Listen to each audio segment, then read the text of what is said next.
20장 총소득에 대한 이야기입니다. Aggregate Incomes고요. 여기에서는 주로 국가 간 소득 격차, 그 다음에 한 국가의 어떤 총소득을 만들어내는 어떤 함수에 대한 생산 함수에 대한 이야기. 여러분 다 미시경제학 부분에서 배우셨을 거라고 앞부분에서 배우셨을 거라고 생각합니다. 그래서 첫 번째 우리가 전 세계 소득의 불평등을 간단하게 살펴보고요. 그러니까 inequality라고 하는 것이 왜 생기고 어느 정도 심각하고 이런 깊은 얘기들은 하지 않고요. 국가 간 소득 격차를 우리가 어떻게 측정할 것인지, 그 다음에 국가 간 소득 격차가 왜 발생할 수 있는지의 정도까지만 우리가 살펴보고, 두 번째 이제 생산성에 대한 이야기, productivity를 생산성이라고 보통 부르고요. 혹은 총 요소 생산성이라고 부르기도 합니다. 생산성이라는 말을 이제 조금 다양하게 사용을 하기 때문에 여기서의 이제 productivity는 경제 전체의 생산성이라고 생각하시면 되고요. 여기에서 우리가 생산함수에 대한 이야기를 조금 더 깊이 있게 보도록 하겠습니다. 그 다음에 이제 시간이 되면 세 번째 섹션 갈 텐데 그냥 간단하게 테크놀로지 정도 이야기만 하고 20장을 마치겠습니다. 자, 국가 간의 소득 격차가 사실 굉장히 큰데요. 전 세계 국가들을 대상으로 우리가 소득 수준을 비교를 해보면 소득 수준의 격차가 상당하다는 것을 확인할 수 있습니다. 소득 격차를 살펴보기 위해서는 반드시 가장 먼저 뭘 해야 되냐면 소득 지표를 만들어야겠죠. 그러니까 비교의 기준이 되는 소득 지표를 우리가 만들어야 됩니다. 첫 번째 우리가 적절한 지표를 잘 정의할 필요가 있겠죠. measurement라고 하는 것은 측정치라고 직역하지 마시고요. 그냥 지표를 가리키는 것입니다. 우리가 무엇을 측정하는지 그것을 보여주는 지표, 이렇게 인덱스라는 개념이 좀 있어요. 자, 우리가 이런 지표를 왜 구축해야 되냐면 국가 간의 삶의 지대 차이라든가 어떤 삶의 수준의 차이가 상당히 크고요. 그 다음에 경제 상황도 국가마다 정말 많이 다릅니다. 우리가 이제 사용하려고 하는 이제 대표적인 지표가 income per capita 혹은 GDP per capita라고 하는 걸 사용을 할 텐데요. 1인당 GDP라는 뜻입니다. GDP입니다. GDP.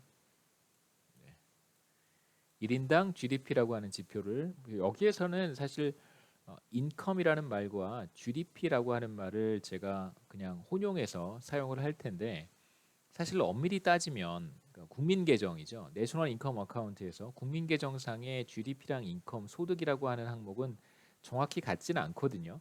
근데 이제 편의상 거시경제학 분야에서는 우리가 지금 경제학 원론의 후반부는 이제 거시경제학이니까요.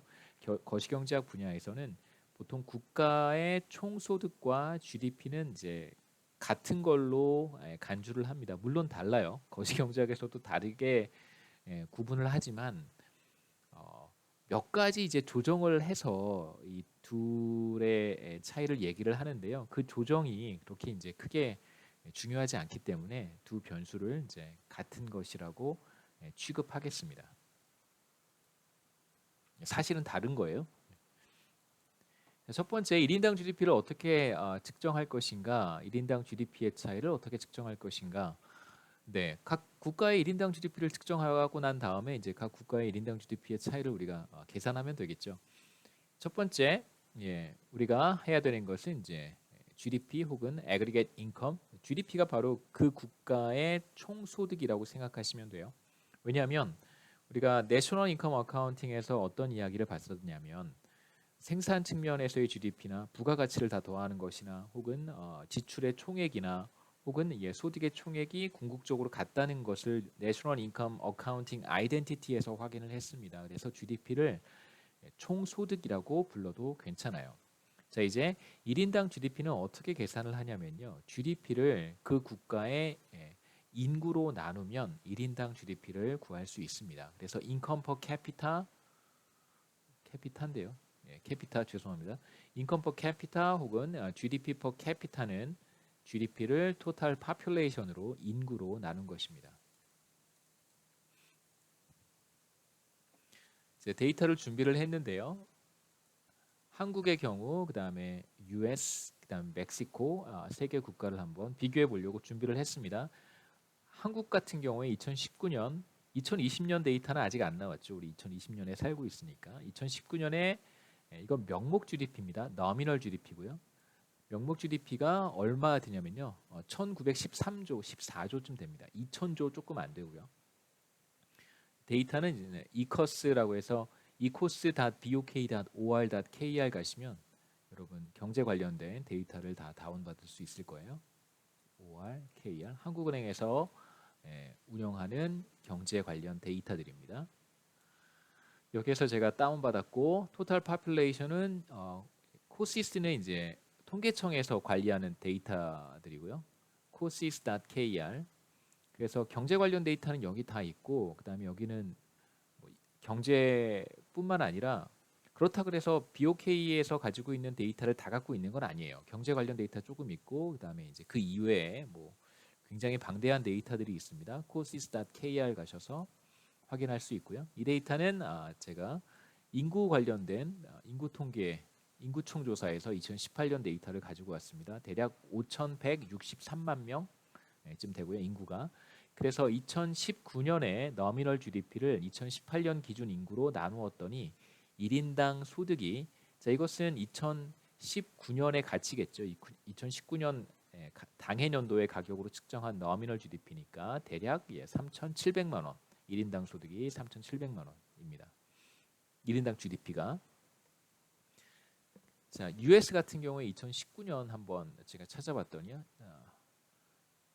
US 데이터는 이제 프레드라고 그래서 비슷하게 이제 중앙은행입니다.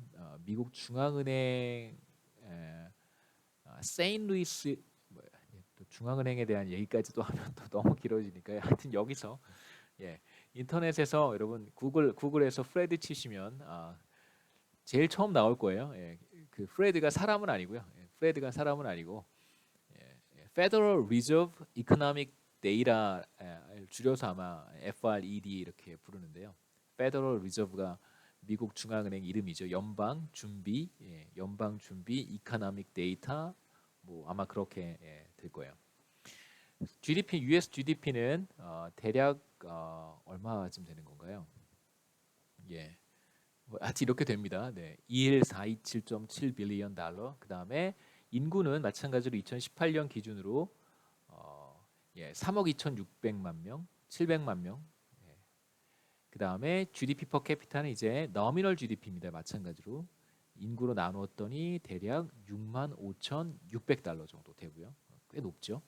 그다음 멕시코 2018년 데이터가 있어서 찾아봤는데 이제 OECD에서 제가 찾았습니다. 이제 멕시코는 페소를 써요. 페소 화폐 단위가 페소입니다. 그래서 멕시코는 2만 그것도 어떻게 읽어야 되죠? 빌리언이 이제 10억이니까요. 10억, 100억, 1000억 23조네요. 23조 4,915억 페소 이렇게 되네요. 인구는 1억 2,600만 명. 그래서 제가 2019년 데이터는 못 찾았어요. 2018년 멕시코 nominal GDP를 같은 해 인구로 나눴더니 대략 페소로 멕시코 페소로 18만 맞나요? 18만 6천 페소 정도. 얼마인지 모르겠어요. 전혀 인투이션이 없죠. 감이 없습니다. 이제 이렇게 해서 비교를 하면 사실 비교가 불가능하니까 이제 우리는 보통 어떻게 하냐면 한국과 멕시코 같은 경우에 US 달러로 그 환산을 해서 적당한 환율을 사용해서 이제 달러로 환산한 다음에 소득 수준을 비교할 수 있겠죠.